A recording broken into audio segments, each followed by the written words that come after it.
நான் செத்தா கூட என்ன விசாரிக்கிறதுக்கு ஆள் இல்லை பாஸ்டர். என்னை சுத்தி எல்லா சொந்தக்காரங்களும் இருக்காங்க பாஸ்டர். நான் ஒரு நல்ல நிகழ்ச்சியான வீட்டுக்கு போகும்போது எல்லாரும் ஒருத்தர் பார்த்து எத்தனை விசாரிக்கிறாங்க, ஆனா என்ன விசாரிக்கவே இல்லையே. ஆனா ஆண்டவர் அந்த அங்கலாய்ப்பை பார்த்துட்டாரு. எனக்கு எந்த சொந்தமுமே இல்லை, நான் ஒரு தனி ஆளா இருக்கிறேன் அப்படின்ற உங்களுடைய அங்கலாய்ப்பை கர்த்தர் பார்க்கிறார். கர்த்தர் தான் வாக்கு கொடுக்கிறார். இந்த மாதம் நான் உன்னை விசாரிக்கிற மாதம்.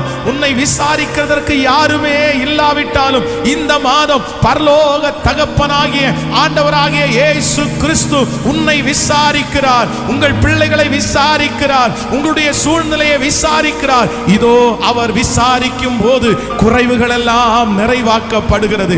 அவர் விசாரிக்கும் போது இதுவரையிலும் கிடைக்காத பலன் உனக்கு திரும்ப கிடைக்கிறது.